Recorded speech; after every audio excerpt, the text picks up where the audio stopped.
Déjà, je voulais te dire, je suis trop content quand tu m'as dit que tu étais embauché chez Google parce que je savais que quand c'était eu au téléphone, c'était ton goal, c'était ton objectif et tu as suivi le programme et aujourd'hui, ça y est, tu as reçu ton offre.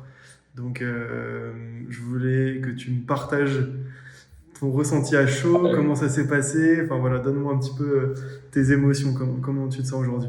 Bah écoute, aujourd'hui, là, le gros des émotions est passé. Tu vois, là maintenant, on est plus dans la réalisation, on prévoit. Parce que du coup, je commence dans 2 semaines, je commence le 14. Donc voilà, là, je suis encore en France, je suis pas encore parti à Dublin. Donc ouais, beaucoup d'émotions. Donc au début, pas mal de stress. Je t'en ai déjà parlé avant le programme. Vraiment, un peu cette pression-là, genre avant de se lancer, on voit les offres. On a peur un peu de rater le momentum, vraiment on se met un peu cette pression-là aussi. Et après, une fois qu'on est dans le process, c'est plus une pression, on passe de stress à pression, un peu, on change un petit peu de dynamique. Et du coup, voilà, et ensuite, forcément, le soulagement, une fois qu'on reçoit l'offre, j'ai vraiment attendu de signer le contrat pour être sûr. Il y a un peu ce stress-là et tout, d'être sûr et enfin, que ce soit vraiment par écrit, etc. Mais du coup, non, forcément, aujourd'hui, très content et j'ai hâte de découvrir maintenant ça de l'intérieur, de découvrir les bureaux, de voir un petit peu comment ça se passe et vraiment de me lancer concrètement. Tu peux me dire le job pour lequel tu as été recruté du coup? Ouais, j'ai été recruté pour le poste de Customer Growth Associate, du coup, sur le marché francophone. Trop bien. Tu peux nous donner un petit mot de ce que ça va être et après nous partager comment s'est passé le processus ou en tout cas toi comment tu l'as vécu? Ouais, carrément. Du coup, moi, ce poste, au début, j'avoue que l'intitulé n'était pas clair, n'était pas limpide, je ne savais pas forcément ce que c'était. Mais j'ai eu la chance de pouvoir discuter avec plusieurs Googlers. J'ai eu la chance aussi de pouvoir te demander directement sur le Discord. Et j'en avais parlé avec Lorraine qui m'avait fait un referral. Du coup, j'avais discuté avec elle du poste. Et donc, en gros, pour ceux qui connaissent un petit peu les intitulés de poste, c'est l'équivalent d'associate account strategist. Donc on est sur des missions qui sont assez similaires. En fait, ça va être la taille du portefeuille qui change. Logiquement, moi, de ce qu'on m'a dit et tout, maintenant, encore une fois, j'ai pas commencé, donc là, c'est plus ces infos que j'ai en amont. L'idée, c'est de gérer un portefeuille d'une centaine de clients et d'avoir un objectif de revenu Google Ads. Donc ça, c'est pour vraiment la partie job. Et au niveau de l'accompagnement client, c'est vraiment de les accompagner sur leur campagne Google Ads pour qu'ils puissent atteindre leurs objectifs business. Génial. Et est-ce que tu t'y connaissais sur tout ce monde avant de postuler, avant de rejoindre Tech Invaders? Comment, voilà, comment Tech Invaders t'a aidé justement à te dire, t'as pris contact avec des Googlers, t'as obtenu un referral, tu t'es préparé aux entretiens? Ouais, c'était assez long vraiment comme préparation. Vraiment, la clé, c'était d'avoir le temps. Donc moi, j'étais déjà intéressé par la tech. Donc vraiment, tout ça, c'est quelque chose que j'avais déjà en tête. Donc je connaissais évidemment Google. J'avais déjà discuté avec des Googlers. J'avais d'ailleurs une ancienne collègue. Au fait, avant, moi, je travaillais chez Alan. Enfin, j'étais en alternance en product marketing là-bas. Et j'ai eu la chance de pouvoir discuter avec une ancienne Googler qui s'appelle Aliénor. Et du coup, on avait parlé aussi de Google ensemble. Elle avait partagé avec moi son expérience. Donc déjà, ça, c'était assez cool pour moi. Et ensuite, une fois que j'ai terminé mon alternance chez Alan, j'avais cette ambition-là de décrocher un premier CDI chez Google. Mais je connaissais très peu, au fait. Je connais de l'extérieur. On ne sait pas après les process exactement comment ça se passe. Donc, il y a vraiment eu un peu ces deux étapes-là. Et donc pour en savoir plus, j'ai discuté avec des Googlers, j'ai un peu essayé de poser des questions sur LinkedIn, d'en savoir plus voilà, sur le processus de recrutement, sur les postes qui pouvaient être ouverts. Et ensuite, du coup, j'ai aussi pu découvrir ton programme Tech Invaders qui m'a aidé aussi à mieux comprendre vraiment les typologies de rôles, vraiment les postes qui étaient ouverts, surtout au niveau de sortie d'école. Donc c'est vrai que c'est quelque chose, voilà, c'est des informations que j'avais du mal à trouver, donc là ça m'a vraiment permis de les avoir. Et après, sinon, au niveau vraiment du cœur de métier, moi, j'avais jamais fait de sales directement. Donc, en product marketing, on travaille beaucoup avec les sales, mais on ne fait pas ce travail-là, vraiment de gérer les meetings clients, de gérer la relation client. Et donc, la compétence que j'avais, elle était plus sur le marketing digital. Donc, moi, tout ce qui était campagne Google Ads, j'en avais pas fait directement, mais j'avais quand même une bonne compréhension des enjeux. Et après, j'avais déjà mené, moi, plutôt des campagnes ads sur d'autres plateformes comme Meta, TikTok. Donc, c'était plutôt ça, les compétences que j'avais avant de postuler. Et après, bon, bien sûr, j'ai quand même dû pas mal aussi taffer ça, enfin, travailler là-dessus, faire des certifications pour être plus à l'aise avec le produit et savoir un petit peu faire des recommandations si j'avais besoin d'en faire. Très clair. Donc, tu avais déjà une expertise ads, campagne, et après, tu as approfondi tout le côté sales, du coup. Ouais, Euh, c'est ça. Est-ce que tu peux me dire pourquoi tu as rejoint le programme et ce que ça t'a apporté concrètement? Du coup, comme je disais tout à l'heure, donc il y a vraiment une préparation qui a été longue. Et du coup, je disais, au début, je discutais avec des Googlers, j'ai essayé de voir un petit peu par rapport à moi, à mon réseau, ce que je pouvais avoir comme info. J'avais réussi à avoir un premier referral, donc une cooptation, mais mon CV n'était pas passé. Et donc j'étais un peu sur j'étais bloqué à la première étape vraiment, alors que j'avais des retours en fait qui étaient plutôt bons quand les gens regardaient mon CV, ils me disaient bah pour moi c'est un CV qui doit passer au moins le screening. J'avais la cooptation aussi, le referral, mais je passais pas cette étape-là et donc vraiment à un moment donné j'ai dû enfin faire un choix un peu, essayer de soit persévérer là-dedans, essayer de comprendre ce qui allait pas, ou bah, passer à autre chose, peut-être chercher d'autres entreprises. J'ai décidé bah, plutôt que d'abandonner de persévérer et c'est là où j'ai rejoint ton programme. Et la grosse différence, c'était vraiment sur le CV. En fait, même si on a des gens qui vont relire le CV, qui vont prendre le temps, c'est jamais pareil. En fait, on n'est pas sur quelque chose qui est 100% précis. Souvent, même quand on discute avec des Googlers, ils n'ont pas forcément le temps d'avoir une revue approfondie du CV. Et d'un autre côté, bah, quand on utilise un peu notre réseau en interne, bah, ces personnes-là ne connaissent pas exactement les typologies, les besoins recherchés. Donc, au fait, la personnalisation du CV, elle va pas toujours être la plus impactante. Donc, je dirais que vraiment, le gros déclic, c'était ça, de réussir à avoir un CV optimisé pour passer le screening. Et après, je me disais qu'une fois que je passe le screening, si un peu, voilà, je passe pas les entretiens, au moins j'aurais testé vraiment le process, mais sans même passer le screening, on a un peu cette frustration-là d'avoir l'impression de même pas avoir pu essayer de se confronter à un process. Donc, en gros, il y a eu le CV sur le grill, où moi je t'ai donné un feedback. Ouais. Sur ça, qu'est-ce que ça t'a apporté justement ce CV sur le grill en termes de conseils? Est-ce que ça t'a... Enfin, comment ça t'a aidé en fait? Bah, le CV sur le grill, c'est vrai que c'était, bah, comme je disais, la première étape pour moi et la plus importante parce que bah, vraiment, j'avais ce besoin-là d'avoir un retour et un recul vraiment critique sur mon CV. En fait, bah, moi, je parle pour moi, mon profil, donc c'est un profil de sortie d'école. Donc, j'avais déjà fait un CV pour mes stages, pour mes stages de césure, pour mon alternance. Et c'est des CV qui avaient fonctionné. Donc, j'avais pu passer aussi des screenings chez Microsoft, etc. Donc dans ma tête, j'avais un CV qui fonctionnait. Sauf qu'on arrive à un stade où finalement, le problème qu'on avait peut-être pendant les études, c'était de réussir à remplir le CV. Et là, au fait, on change de dynamique et il faut réussir à le synthétiser, à faire du coup vraiment des choix précis. Et ensuite, même au niveau des points clés, l'enjeu, ça va vraiment être d'écrire une phrase qui va être impactante et qui va directement correspondre à ce qu'on recherche. Donc même si on a fait un projet hyper cool, s'il n'a rien à voir avec le job, bah, il ne faut pas le mettre. Donc c'est vraiment cet esprit de synthèse dont j'avais besoin. Et c'est ce que le CV sur le grill m'a apporté. Moi, je ne voyais plus mon CV, au fait. Je le regardais, je relisais, je retravaillais les phrases, mais bon, ça avançait plus. J'avais saturé un peu sur ce CV-là. Donc d'avoir le CV sur le grill, ça m'a permis de prendre du recul, de voir. Et en fait, bon, on a un peu cet effet, bah, c'était évident. En fait, vraiment, quand on a le recul, quand on a les retours, on est là en mode, bah, évidemment, il faut pas écrire ça, ou évidemment, il fallait mettre ça en avant. Mais voilà, j'ai senti la différence directe ensuite. Une fois que j'ai eu mon CV, je l'ai refait avec tes retours. Direct, j'ai passé des screenings pour 2 postes chez Google et un chez Amazon. Super. Donc il y a eu le CV. Alors ensuite, Ouais. je veux pas trop t'influencer. Qu'est-ce qui t'a marqué dans le programme? Bah, vraiment, le premier élément, c'est le CV. Ensuite, le deuxième, je dirais qu'il y a vraiment une confiance qu'on se crée de 2 façons. Donc, avec les compétences techniques et aussi l'effet de groupe. C'est un peu. je- Enfin, encore une fois, je parle de mon expérience, mais vraiment, le syndrome de l'imposteur était assez présent tout au long du process. On se prend beaucoup de refus. Donc, à partir d'un certain moment, on se dit, bah, peut-être que ouais, mon profil n'a pas le niveau aujourd'hui.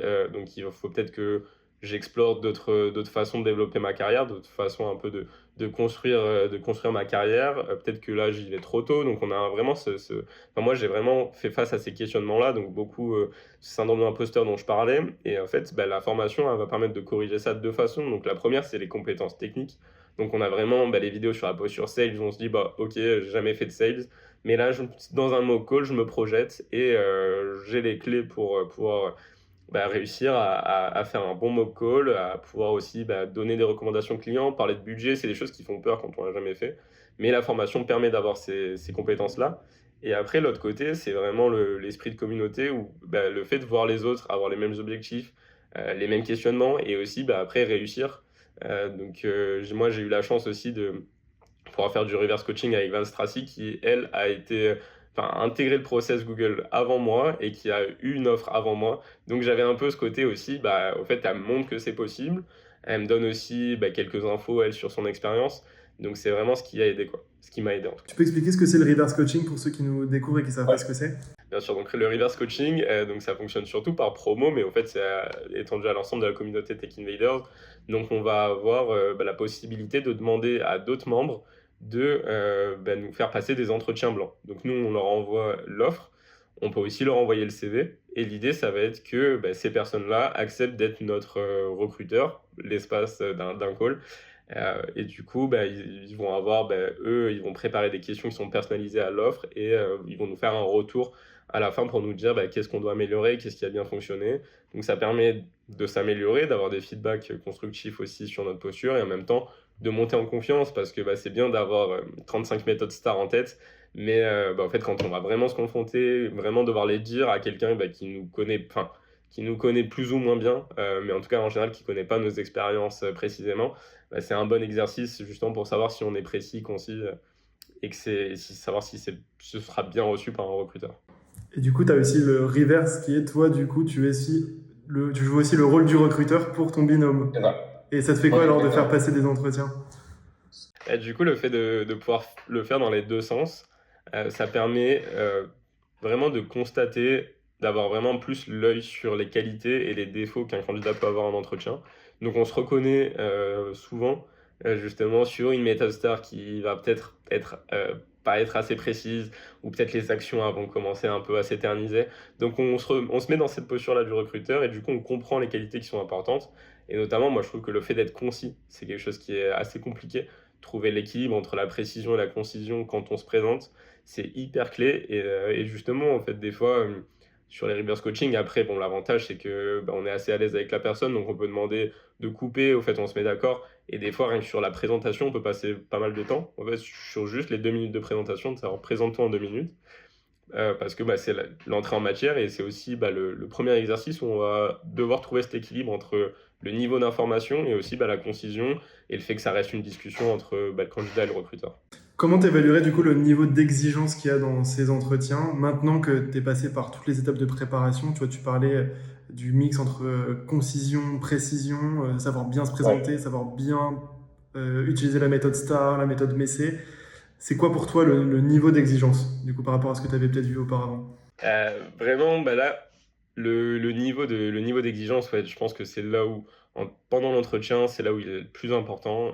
Vraiment, quand j'ai passé les entretiens chez Google, j'ai vraiment senti cette exigence-là. Mais en fait, c'est assez particulier parce qu'on est sur une exigence, mais qui est aussi très bienveillante. Au fait, on sent vraiment que les recruteurs veulent qu'on réussisse. Donc, on est quand même dans un cadre qui est assez rassurant. Mais maintenant, ce qui fait aussi, enfin, ce qui a fait la différence pour moi, c'est vraiment la préparation. Vraiment, j'ai senti aussi la différence entre les entretiens où je vais être moins préparé et ceux-là. Donc moi, j'ai eu une bonne expérience parce que j'étais très préparé. Maintenant, je sais que si je l'avais été moins, l'expérience aurait été tout autre parce que justement, on a quand même ce besoin-là. Toutes les personnes qui vont nous interviewer vont avoir un nombre de questions minimum à poser. Et vraiment, donc il faut y aller. Donc on peut nous aider avec quelques follow-up. Mais si on n'est pas bon à ce moment-là, on sent qu'après on perd en confiance, ça s'enchaîne mal. Donc oui, une fois qu'on est préparé, il n'y a pas de raison que ça se passe mal, mais vraiment la préparation aux entretiens, vraiment être sûr que bah, si on nous pose une question comportementale ou hypothétique, qu'on soit prêt à y répondre parce qu'on a une structure en tête, parce qu'on est un peu formaté à ça, quoi. Et alors le programme, est-ce que tu peux parler des ateliers justement? Parce que tu as mentionné les vidéos qui te préparent à tout ça, mais est-ce que tu peux donner un point de ton opinion sur les ateliers et l'entraînement en conditions réelles? Bah, l'atelier, vraiment, il va permettre. En fait, souvent, je trouve que le plus difficile, c'est la première étape. Enfin, c'est vraiment de se lancer à chaque fois, d'oser. Et l'atelier, il va faire ça, en fait. Il va nous mettre directement le pied à l'étrier. Il va faire ce premier pas pour nous. C'est un pas qui va être bah, soit choisi, soit forcé, parce que bon, c'est toujours sur la base du volontariat. Donc, il y a certaines personnes qui vont prendre la parole en atelier assez facilement. Après, il y a les petits groupes aussi, où bah, du coup, là, en fait, c'est assez simple parce que chacun passe à tour de rôle. Donc dans tous les cas, en fait, l'atelier, il va nous permettre de franchir cette première barrière mentale qui est d'oser parler, d'oser se confronter à cet exercice-là, parce que ça fait peur, on a tous peur d'échouer, hein. Il faut, enfin, que ce soit en entretien ou pendant les exercices de préparation, même quand on est face à quelqu'un de sa promo, qu'on apprécie, qu'on connaît bien, bah, on a peur de rater, on a peur de mal faire les choses. L'atelier, il permet de dépasser ça parce que cette première barrière, on est obligé de la franchir parce que même si ça va être un exercice, une prise de parole d'une minute, 2 minutes, on doit le faire, on prend la parole. À la fin, on voit que c'était pas si terrible parce que même si bah, c'est pas parfait, bah, souvent il y a enfin, le feedback derrière est constructif, donc il y a toujours des bonnes choses à en tirer. Et au fait, bah, on va voir que bah, les autres aussi peuvent échouer, les autres aussi peuvent se tromper. Donc c'est très bienveillant même. Et du coup, derrière, une fois qu'on est lancé, c'est beaucoup plus simple de partir sur des exercices plus concrets. En fait, quand on va faire un atelier avec nos camarades, derrière, si on fait un reverse coaching, on est beaucoup plus libéré. Et donc, le fait d'avoir parlé 5 minutes, c'est plus facile ensuite de parler 35, 40, en fonction de la durée du reverse. C'était lequel ton préféré de tous les ateliers? Il y en a eu plusieurs. Je pense, ouais, comme beaucoup le disent souvent, c'est l'atelier I Am Remarkable, où vraiment là, on se met vraiment, je trouve, en difficulté au début. J'avais un peu cette appréhension-là parce que bah, on en entend beaucoup de bien, c'est quelque chose qui est très attendu, et en même temps, en fait, c'est un exercice, une fois qu'on doit le faire, on n'a pas trop envie de le faire, de commencer vraiment à se mouiller, et au final, bah, une fois qu'on l'a fait, on est vraiment content. Et c'est vrai que mentalement, bah, encore une fois, hein, je me répète sur la barrière mentale, mais ça permet de passer un cap. Et du coup, on passe un peu de j'ai un petit peu honte, enfin, j'ose pas trop dire certaines choses, à bah, je m'affirme plus et directement, bah, là, c'est une qualité, je vais présenter ce projet vraiment sur ce que j'ai fait. Et notamment, bah, la différence entre bah, ce qui est assez difficile souvent quand nos expériences, c'est des stages ou des alternances, de vraiment mettre en avant ce qu'on a fait dans un projet. J'adore tout ce que tu dis, c'est très vrai. Et c'est d'ailleurs pour ça que l'atelier I Am Remarkable, c'est le seul qui n'est pas enregistré. Parce que c'est justement un Ouais. moment où beaucoup de gens passent des barrières mentales et on veut le garder dans un esprit de bienveillance. Tous les autres ateliers sont enregistrés. Est-ce que tu peux nous donner un mot ou un avis sur Clara et sur moi? Je dirais vraiment bienveillant, c'est vraiment la clé. Et après, c'est pas un mot, mais c'est vraiment cette capacité à nous mettre en confiance aussi.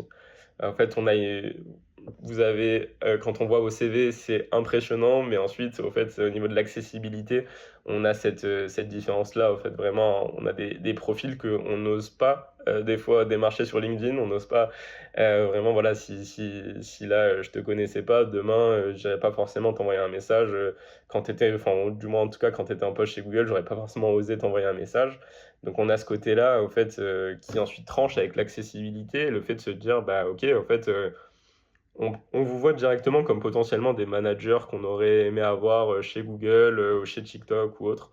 Donc vraiment, c'est ces deux points-là, le fait vraiment d'avoir cette bienveillance-là, de vraiment vouloir nous connaître et nous aider à atteindre nos objectifs, et en même temps, cette accessibilité-là qui nous montre un peu que voilà, quand on connaît pas ce monde de la tech, des gros de la tech en tout cas, de se dire, bah, en fait, c'est accessible, c'est des personnes bah, qui sont proches de nous, voilà, qu'on connaît maintenant, et du coup, c'est plus simple après de discuter avec d'autres personnes parce qu'on se dit, bah, là, au fait, c'était des collègues de Clara, des collègues d'Hugo, donc vraiment, il n'y a pas cette honte, il n'y a pas ce filtre vraiment à avoir forcément. Tu touches à un aspect de la culture très fort de la tech. Est-ce que tu as découvert de plus près justement les dessous, les coulisses de cette culture des grandes entreprises de la tech?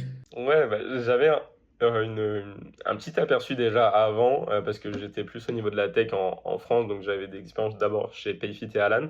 Et donc j'avais déjà côtoyé pas mal de personnes qui étaient avant chez Microsoft, chez Google, chez Amazon, etc. Donc il y a cette culture-là qui se reproduit ensuite, bah, parce que c'est des gens qui l'ont fait, ou parce que bah, des fois on tire des leçons des leadership principles et ils sont ensuite dans ces cultures d'entreprise-là.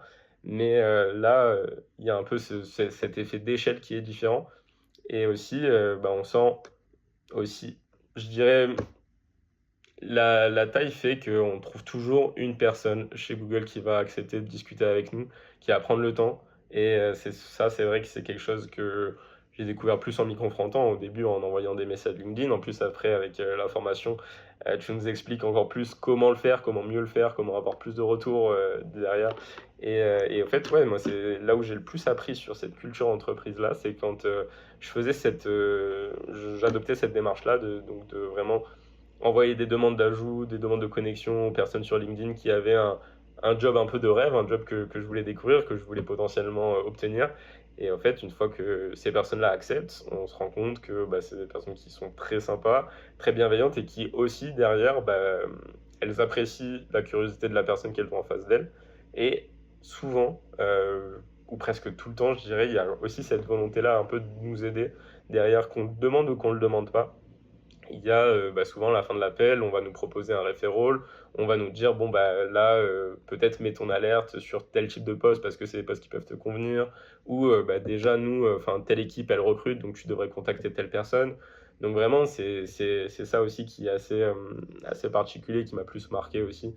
C'est vraiment cette accessibilité et le fait que tout le temps toutes les personnes soient ouvertes d'esprit et prêtes à aider alors qu'on se connaît pas, en fait, on vient de s'envoyer deux trois messages sur LinkedIn et c'est tout, quoi. Et là, tu mets un point sur l'atelier du coup numéro 3 qui est comment faire en sorte que dans un échange sur LinkedIn, ce soit la personne qui te demande à la fin de référer ton CV ou de Ouais. t'apporter de l'aide.